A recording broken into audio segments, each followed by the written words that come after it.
Hello and welcome to the Inner Beauty Code. I am so excited to have my guest on today, who is one of my favorite people because she is one of the most self-assured go-getters that I know. Her name is Jena Sims Koepka, and she is the founder and president of HBBQ's Inc. She has an amazing pageant working with kids, and I've helped with it a few times. I love it. She also does a number of amazing things, but without further ado, I'm going to let Jena tell us a little bit more about what exactly it is that she does.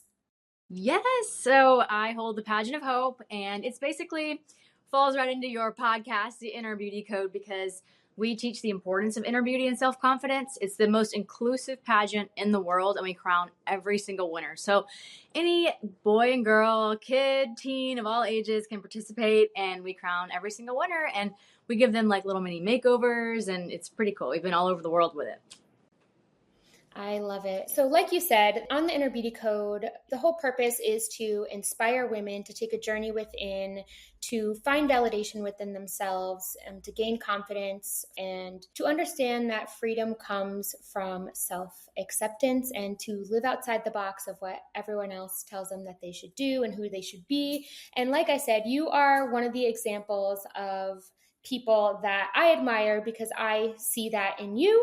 And whether it's you putting yourself out there on social media, you doing this pageant of hope, you being in pageants yourself, you walking down the runway in a Sports Illustrated swimsuit show. So I want to know how basically your journey. I know you had mentioned before that you haven't always been this confident and haven't been self-assured. So I want to know kind of your journey and your history with this. I mean, the shortest way to tell someone how to be more self-assured is to just say, I do not care what anyone thinks. Like, I know who I am. I know my worth and I love myself. I was actually scrolling Instagram earlier today and I saw Gwyneth Paltrow. She just put a quote out. The account was Bustle, so I don't know if it was their magazine or what it was, but it just said something like, I don't give a fuck what anyone thinks about me. And I was like, yes, queen. Like, to me, I think she's kind of a weird gal, but you know what? After reading that, I'm like, she doesn't care what I think. Like, Yeah. And that's kind of what I adopt for myself. But yeah, in the beginning, I guess we'll say impressionable years in high school, I'm naturally thin and I have, my ears poke out and I have a huge forehead and people would comment on that and they still do. I just literally could care less. And we'll say bully, but I'll put that lightly. I don't want to, yeah, it was definitely an experience and I was not confident at all. And actually pageants is what brought me into my confidence. Like just that feeling of walking on stage and feeling so proud of the work I've put into it. Like I didn't win my first pageant. I don't even remember how many years it took me to win a pageant. But after that first time I won, it just instilled so much confidence in me. And that's also partly why I created the Pageant of Hope, is to pass that winning feeling on to those who need it most. But just, I think also it comes with age. Being in my 30s, I feel just, I've learned a lot more. I've lived a lot more life. Like I've proven myself. So age definitely gets you more confidence as well. I love that you say that too, because I know we've spoken about this too, about in your early or in your 20s, it's really about like figuring yourself out and trial and error and making those mistakes and trying to fit in or trying to figure out where you fit in and who you want to be. And then your 30s is just like, you know what, this is me, this is where I'm at, this is who I am. So I don't really care what anyone else thinks, and starting to embrace that and live from that place. It's so cool. I feel like in your early 20s, you're just really trying to, most girls are obsessed about getting married and having babies before they turn 30. And like, oh, if I just had a husband, I would just be so happy. And I'm like, you aren't complete with a husband. You need to be complete, then find your husband. And I think I went that route. Like I really started going to therapy before Brooks and I got married. Like I truly believe that like completing yourself and then, moving on to whatever, if marriage is something that you're interested in, like you have to, it's not the other way around. Like getting married doesn't give you confidence. You have to have the confidence and then you get married. You know does that make sense? Yeah. No, I totally agree. And I think that's a big problem too, especially like you said, looking at social media and like young girls these days, just always comparing yourself and thinking, okay, if I'm just this way, then these guys will like me. And it does, I mean, it does bruise your confidence when you get rejected by guys, especially when you're younger and even, now, even into Oh, your 30s, totally. if you're Rejected by single. anything, But really, a job or yeah, anybody, a ball, yeah. exactly. But once you start, like you said, to bring that confidence into yourself or go to therapy and work out your stuff and just really understand that, you are complete by yourself, then that's where like the real magic begins and where, I know. I you used can to be really such truly find a yourself. chameleon of like, oh my gosh, if I get into comic books, like this one guy that I'm dating will love me because he's into comic books. And I'm like, who the that is so not me. I do not care one shred about a comic book. And I used to pretend to just like learn the difference between DC and Marvel comics. And just because I thought he would want to Hmm. spend more time with me if that was like what I got into because he was Yeah. into it. And once I just threw all that away and was just like, this is who I am and this is who I'm into, I started attracting such a higher quality of person because I was so sure of myself and I embraced the weird, quirky side of me. Like my husband and I are so different. Like he's such like a cool dude and I'm so just like not at all. So I just think like he just appreciates like everything about me because I am who I am. Yeah, I love that. And don't you want somebody, anyways, when you're in a relationship to really know the real you and accept that? I Oh mean, my that's so god. freeing and takes the burden off of like relationships and with anyone is hard enough. But when you can't be yourself and you're trying to keep up with pretending to be something that you're Yeah. not, it's like so heavy. It's And exhausting trying to play a role. Like and I see it in my friend group. I'm like, holy cow, I couldn't keep that up. Like it's like I'm an yeah. introvert too, so I just have to like take a load off at home, you know? Yeah, exactly. And then I know you mentioned therapy, and I absolutely love that you go to therapy because I do as well, and I'm such an advocate for it. And I know I told you before that it had taken me a little bit to find the right therapist, and I think our generation is it's becoming more normal to go to therapy, but like our previous generations, it was kind of like a taboo thing that, Oh yeah. oh my gosh, you must be crazy if you go to therapy, or there must be something wrong with you if you go to therapy. And I want to talk to you about that a little bit because I was not against therapy, but I had tried therapy a few times and just didn't find the right therapist. And once I did, it literally was life changing. And I've been going consistently for Yeah. the last, couple few years now, and it's changed my life. So, do you have any insight on, I into that and do. maybe I feel what? like it's so hard to find the right therapist because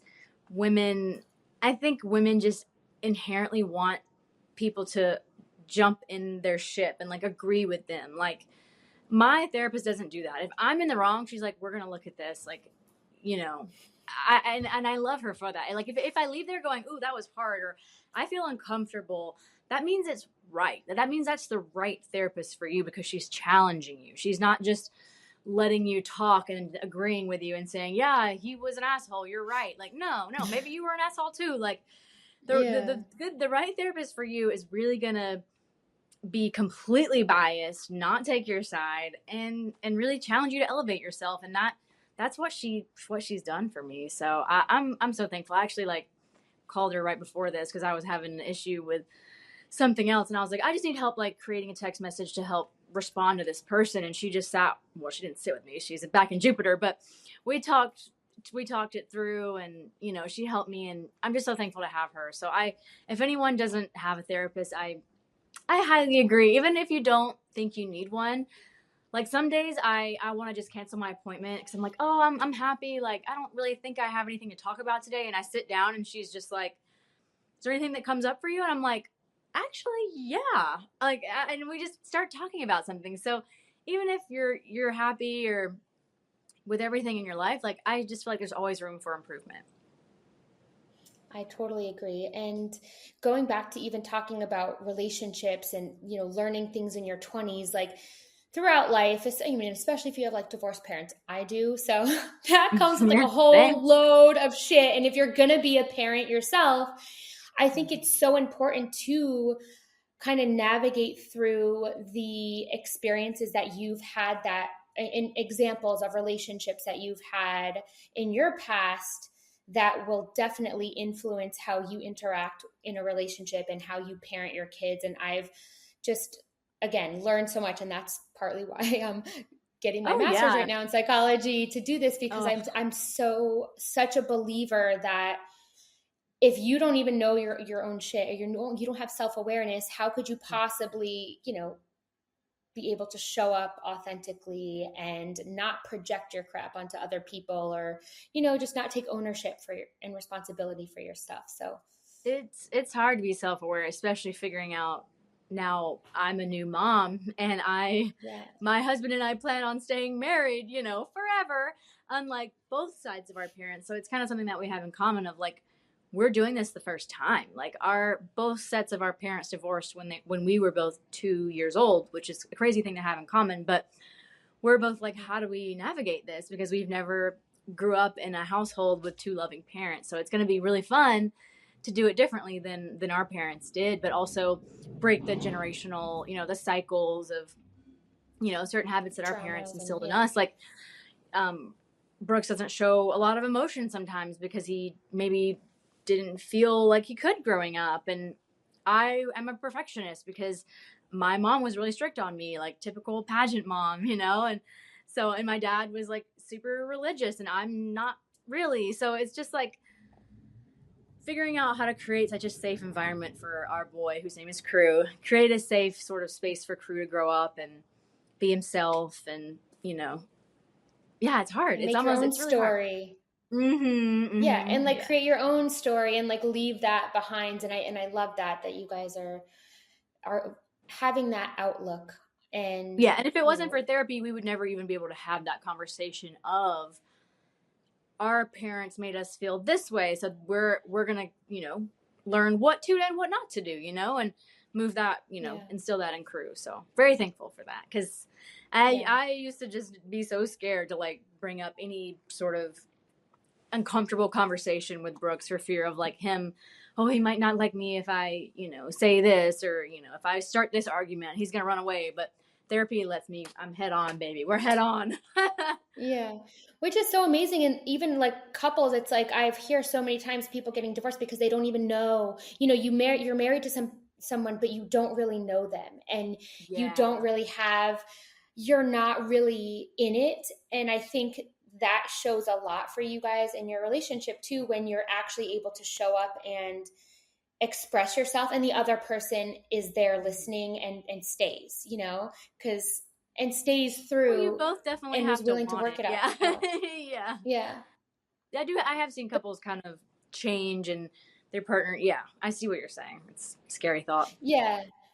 No, no, no, no, not like changing. I mean, like, because they don't have these conversations and they're not Oh, yeah. open to therapy, that you realize, oh, like when I do voice my opinion, you just get shut down or you can't talk about it. So therefore, how do you really connect with your partner, and how do you work through stuff if you can't have Yeah. that space to bring stuff up and then be able to move through Mm-hmm. it? Yeah.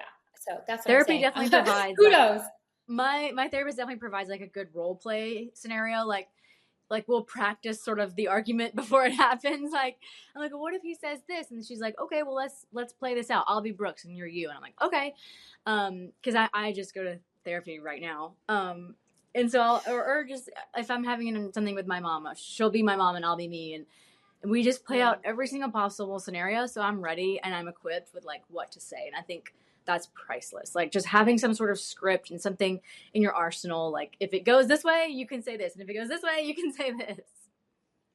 And what was coming to mind too when you were saying that too is that we do that in our own heads. Like Oh, we yeah. we create all these crazy stories about like what might happen or what if, and like a lot of times, like 99% Toxic, of the though. time it never goes that way anyways. Right. And you create all these like crazy stories that never happen, which Mm-hmm. again, that sounds like an amazing tool to have, to be able to, So, to say the right thing and not just like defend. Like say like, this is how it made me feel, and that's why it's not okay. Not just like, Yeah. No, that's good. So thanks for sharing that and, touching on being a mom. Yes, congratulations. He's so cute. He's sleeping downstairs, and then I've got my fur child in the bed right here. Oh, yeah. Hey, Cove. Yeah. One thing, again, that I admire about you is your willingness to take risks. Like, even like talking about Brooks, like slide, how you got your man, you slide into your DMs. And, we've had a conversation before about how if you don't take the shot, if you don't say what you want to say, if you don't text the person, if you don't ask, it's always going to be no, and no one's going to like hand it to you and give it to you on your lap. So if you remember anything that comes to mind that like about taking a risk or just going after what you want, because I know there's so many people that are too afraid that they prevent themselves from pursuing their dreams or passion because I mean, if fear of rejection. I am married to the most amazing man ever, and if it wasn't for me making the first move, it would have never happened. Girls, I think, kind of obsess over like, oh, if I make a move, like it's not chivalrous, chivalry's dead. I'm like, that's not how it works. Like, you're not going to be in charge for the rest of your life if you make the first move. Like, he can still open the door for you and buy you dinner. But yeah, I just knew, like, I felt a connection to Brooks, and I saw him, and I literally slid into his DMs, and we started chatting back and forth, and then it kind of, there was like a lull, maybe a couple days, couple weeks, I don't even remember, and then I started back up again, and it ended up working out for me. And I think I asked him once we officially like sort of got together, I was like, how did you feel about me, being assertive? And he was like, honestly, like, I don't like when girls just wait for the guy to make all of the first moves. I knew exactly where you stood, and I was really, really thankful that you did, because there were certain points in time in our conversation that I didn't really know if you liked me or not. And I'm so thankful that you were I wasn't incredibly assertive, but I was assertive enough, because I was like, so when do we get to hang out? Like, not being naggy like that, but I just said how I felt, and I think it paid off in the long run. Because we have a great life together, and we had our first baby in July. But yeah, and I love that. Like, I took a big risk in my career. Like, I submitted for Sports Illustrated swimsuit. Like, I didn't wait for them to come to me, and I got to walk in the runway show for Miami Swim Week, and I was 7 months pregnant, and I was like, no time like the present, man. Like, let's go. So yeah, there's been other times where I've taken several other risks, but most of them have paid off. Yeah, I love that. And I mean, even in my own life too, I've not pursued something or been like, oh, held myself back. And I love that about you. And I see you doing stuff like you have so much going on, all the brand deals and putting yourself on social media, even before, before you kind of like get momentum going, just showing up and being able to talk on camera and doing that. I love that about you too. And just, it's led to so many cool things. Like, the swimwear. I don't like this whole new wave of imposter syndrome. Like, I don't believe in it. And I don't know if it's just because I'm like delusional, but I truly don't believe in it at all. And I don't resonate. It's like the only kind of movement that I'm not really resonating with, because I think everyone is just so unique and individual. And even if it's been done before, it's not how you're going to do it.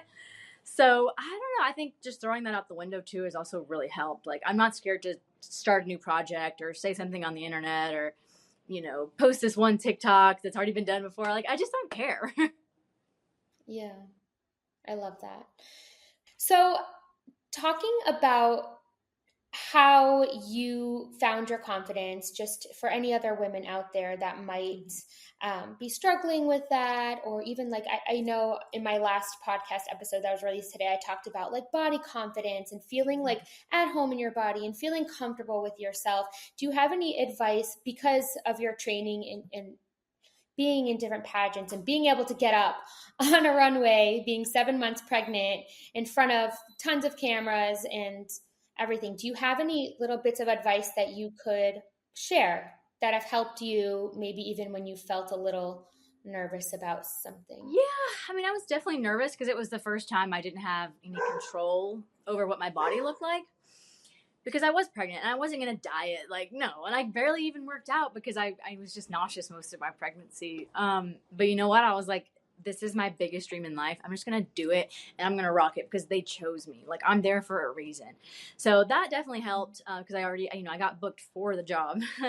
But just on random days, I'm going to quote Ella Halikis, who's this beautiful Greek model who modeled for Sports Illustrated. And she's a curvy model, and she's just like, put on the damn bikini. Like, you only have one life. Like, who cares? Like, it just goes back to what we were talking about in the beginning of just like not caring. Like, I think we're our harshest critics. Like, no person is going to look at someone and be like, oh, she shouldn't have worn that today. Like, I don't think that way. I'm just like, do it, just do it and like own it. It's so hard because there's not like a way to teach someone that. You just have to do it, So practice by getting more confident, just doing. And just being sure of it. Like, I'm going to wear this today, and this is the decision that I'm making, and it's the right one. So I don't care what people think. Perfect. So Inner Beauty Code, the whole name and concept behind that is to find things within you that's like encoded within you that makes you unique. We talked about being unique a few times in this conversation. So what about you do you think is a inner beauty code that's unique to you? Probably my assertiveness, honestly. I am not scared to make the first move, go after that job, write that first email, ask for a big donation. Definitely my assertiveness, because I think if you know me in real life, like, I don't come across that way, but I'm like sneaky about it. Yeah. And I think just my quirks. Like, I don't try to be this like well put together cool girl who knows everything. I'm just like, here I am. I think I'm pretty consistent across the board, no matter like what situation I'm in. I think that also makes me unique. Like, I'm not going to change who I am if I'm in a room of Fortune 500 CEOs or if I'm in a room with my girlfriends. I'm going to be straight up, present as I am. And I think that's what makes me unique. I love that. Awesome. Well, thank you so much, Jena. And is there Thank anything you. else before we wrap up that you want to add? I just think everyone's beautiful in their own way. So if you can find what makes you beautiful and accept that and love that, then you're confident in my eyes. Good. Well, thank you so much for being here today. I really enjoyed talking to you, and you had a lot of great things to say that I know our listeners will benefit from. I hope so. Thank you. You're welcome. Okay. Bye, Jena.